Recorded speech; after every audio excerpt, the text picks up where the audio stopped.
जानकारी। बुलेटिन की शुरुआत करते हैं छत्तीसगढ़ के लोरमी में स्वच्छता ही सेवा अभियान के तहत डिप्टी सीएम अरुण साव के नेतृत्व में स्वच्छता अभियान चलाया गया। बता दें कि अभियान की शुरुआत महामाया मंदिर से की गई, जो मातृ शिशु अस्पताल पहुंची। अभियान में कलेक्टर, पुलिस अधीक्षक, जिला पंचायत सीईओ, नगर पालिका अध्यक्ष सहित बड़ी संख्या में जनप्रतिनिधि शामिल हुए। और इस दौरान डिप्टी सीएम अरुण साव ने बताया कि प्रधानमंत्री नरेंद्र मोदी के जन्मदिन से लेकर महात्मा गांधी के जन्मदिन तक देश भर में स्वच्छता अभियान चलाया जाएगा। साथ ही सभी से आग्रह किया गया कि समय निकालकर अभियान में भागीदारी दें।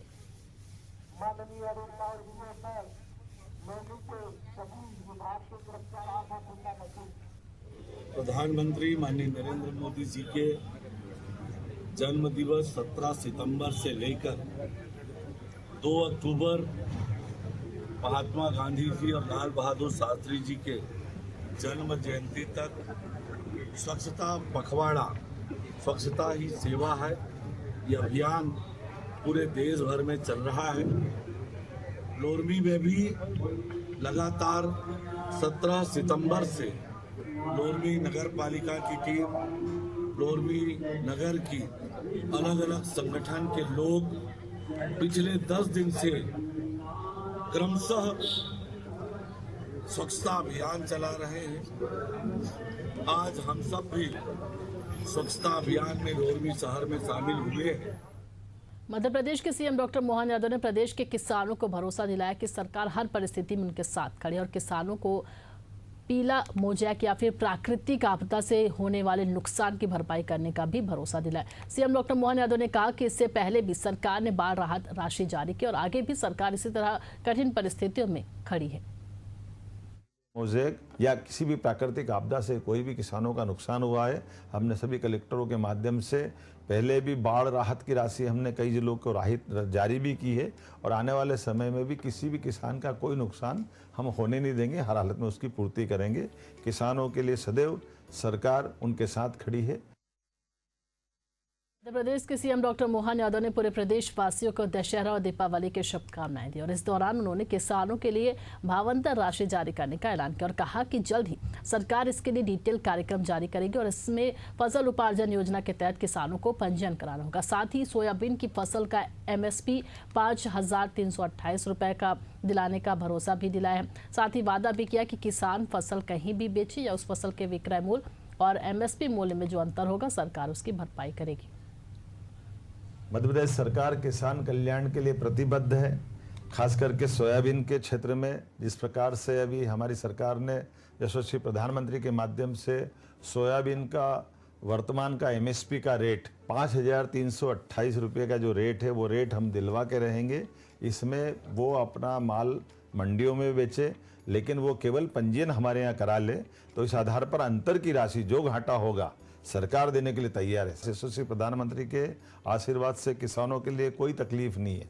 हम हर हालत में किसानों को उनका योग्य प्रकार से घाटे की भरपाई करने के लिए भावांतर योजना लागू कर रहे हैं। अर्थात जिस किसान का FAQ होगा उसे विक्रय मूल्य और न्यूनतम समर्थन मूल्य MSP के अंतर की राशि सीधे सरकार उनके खाते में देगी। लेकिन इतना जरूर करना पड़ेगा, किसानों को पंजीयन का कार्य जैसे पहले उपार्जन के लिए वो अपना पंजीयन कराते थे, उसी प्रकार से हम डिटेल कार्यक्रम घोषित करने वाले हैं ताकि वो अपना पंजीयन करा ले और उस पंजीयन के उपरांत जिस किसी किसान को MSP से कम में अगर वो अपनी फसल बेचे होंगे तो हम उनके खाते में अंतर की राशि डाल करके हम उसके घाटे की पूर्ति करने के लिए प्रतिबद्ध हैं। आइए हम सब मिलकर के किसान हितैषी ऐसे निर्णयों के लिए लगातार हमारी सरकार के साथ चलें। आने वाले दशहरे की, दीपावली की बधाई। उत्तराखंड के बद्रीनाथ धाम में सीएम धामी शुक्रवार को माणा पास MTB चैलेंज 2025 का शुभारंभ करेंगे। जो 2 दिवसीय इस इवेंट में 27 सितंबर वर्ल्ड टूरिज्म डे पर माणा पास पहुंचेगी। बता दें आपको कि MBT चैलेंज 18,000 फीट ऊंची देवताल में होगा। साथ ही ये वाइब्रेट टूरिज्म और एडवेंचर टूरिज्म के साथ वाइब्रेट टूरिज्म और सीमा दर्शन को बढ़ावा देने के लिए अनूठी पहल है।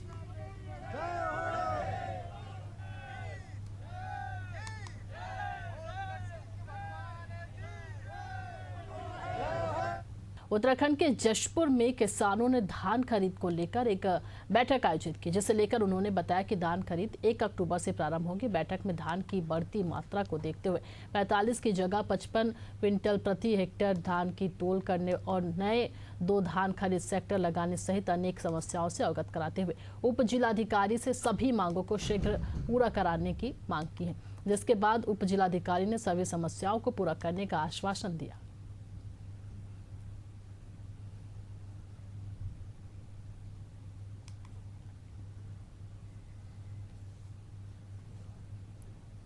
उत्तर प्रदेश के अमरोहा में बुधवार को नगर पालिका सभागार में बोर्ड बैठक आयोजित की गई, जो कि अखाड़ा बन गया। बता दें कि पुलिस की मौजूदगी में सभी आपस में भिड़ गए और मारपीट शुरू होगी। मौके पर मौजूद पुलिस ने किसी तरह हालात पर काबू पाया और वही मारपीट और हंगामे का वीडियो सोशल मीडिया पर तेजी से वायरल हो रहा है, जिसके बाद पूर्व विधायक हरपाल सिंह ने थाने पहुंचकर आरोपी सभासदों के खिलाफ शिकायत दर्ज कराई।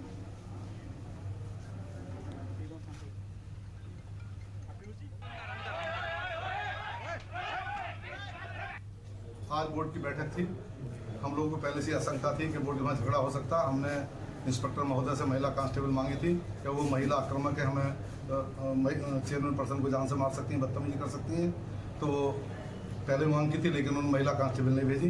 बोर्ड की मीटिंग हुई, समाप्त हुई। उसके बाद मैं स्वच्छता प्रेरक रखूँ, मैं मीटिंग में जाने के लिए अधिकृत भी हूँ, लेकिन मैं नहीं गया। मैं जब मीटिंग समाप्त हो गई तो मैं उनको पत्नी का फ़ोन आया कि ले जाओ, मैं मीटिंग मुझे घेर रखा है, निकलने दे रही, महिला मारपीट कर रही है। तो उसके मैं अंदर को गया लेने के लिए। जब मैं उन्हें लेने के लिए मीटिंग का सब लेकर के जा रहा था तो महिला सभासद में उनके पति और कई सारे लोग मुझसे चिपट पड़े, जाति सूचक कर लेती, मारपीट की और कई बार मारपीट करते थे। उसके बाद में जब हम निकल के बाहर आए तो उन सभी महिलाओं के सभासद पति और उनके साथ मिलकर रास्ते में गाड़ी रोककर मारपीट की और कई मेंबरों के साथ मारपीट की। रायपुर में चंगोरा भाटा के एक घर से नक्सली पति पत्नी गिरफ्तार हुए हैं और इन अर्बन नक्सलियों ने इलाज के बहाने 1 महीने पहले ही किराए पर घर लिया था। हालांकि आरोपी रायपुर के अलग अलग इलाकों में लंबे वक्त से रह रहे थे। जानकारी के मुताबिक युवक ने कई बड़े अफसर के घर ड्राइवर और गार्ड की नौकरी भी की है। फिलहाल युवक को पुलिस ने पूछताछ के लिए रिमांड पर लिया है, वहीं महिला को न्यायिक रिमांड पर जेल भेज दिया गया है।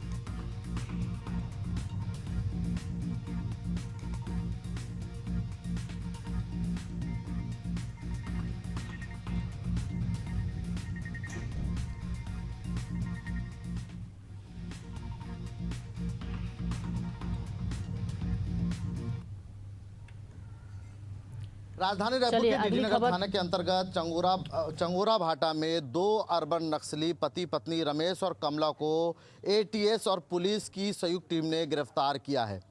सूचना जो मिल रही थी उस इंटेलिजेंस के आधार पर जो है वो शुरुआती तौर पे तफ्तीश की गई और तफ्तीश के बाद जो है पति पत्नी को गिरफ्तार जो है वो किया गया है। ये हम इस वक्त मौजूद है वही मकान पे जिस मकान पे दोनों मियाँ बीबी जो है कुछ दिनों से रह रहे थे। इलाज के नाम से यहाँ पर जो है वो यहाँ पर रह रहे थे और इलाज के नाम से यहाँ पर काफ़ी दिनों से रह रहे थे। हालांकि पड़ोसी और आजू बाजू वालों का कहना है कि वो जो है यहाँ पर आते थे और जाते थे, इसका जानकारी किसी को नहीं होता था। हमारे साथ एक पड़ोसी है, मैं उनसे अम्मा जो है पड़ोस में रहते थे, उनको आप जानते थे क्या? जानते थे, देखते थे, बातचीत नहीं था।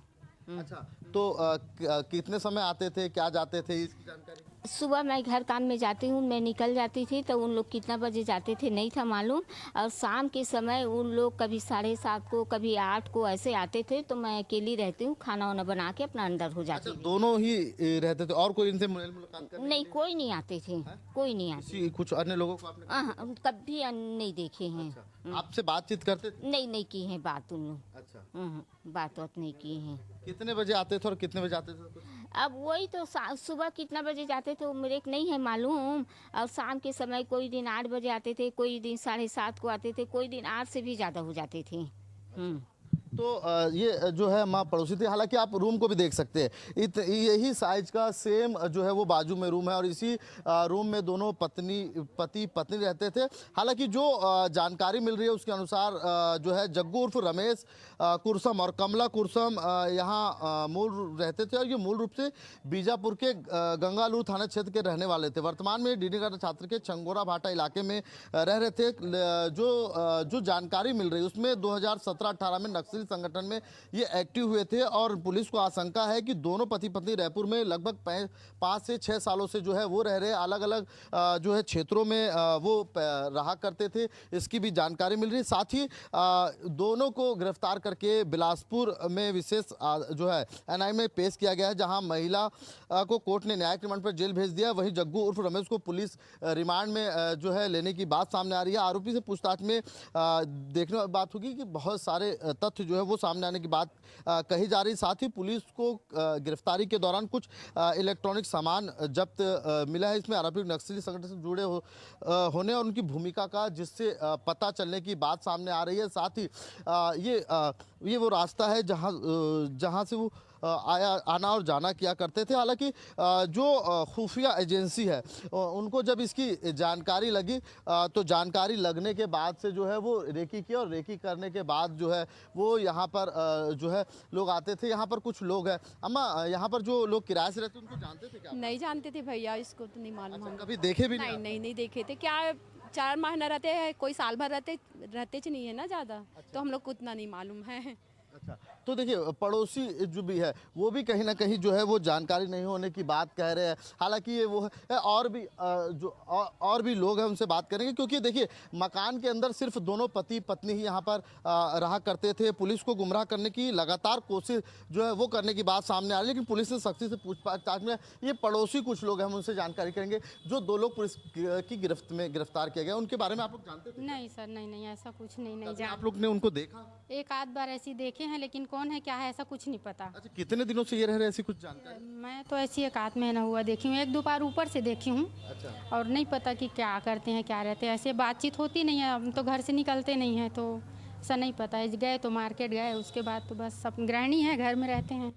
तो देखिए पड़ोसी भी बता रहे हैं कि उनको देखे हैं, लेकिन बातचीत नहीं होना जो की वजह से जो है वो पता नहीं चल पाया। हालांकि जो एनआईए ने जो गिरफ्तारी ली है, अपने अंडर लिया है, पुलिस रिमांड में लिया है, तो इसमें कई अहम खुलासे जो होने की बात सामने आ रही है। क्योंकि कुछ इलेक्ट्रॉनिक डिवाइस जहां मिले हैं, वहीं ये भी बात सामने निकल के आ रही है कि ये किन किन अधिकारियों के यहाँ नौकरी की है, किन किन लोगों से इनका राब्ता था और किस गतिविधियों में ये राजधानी रायपुर के साथ ही नक्सली संगठन में इनकी संलिप्तता थी। इसकी पूरी जांच और इसके पूरे मामले की पूछताछ के बाद ही कई अहम खुलासे होने की संभावना जताई जा रही है। कैमरामैन आर के प्रसाद के साथ नदीम मेमन, एशिया न्यूज़ रायपुर।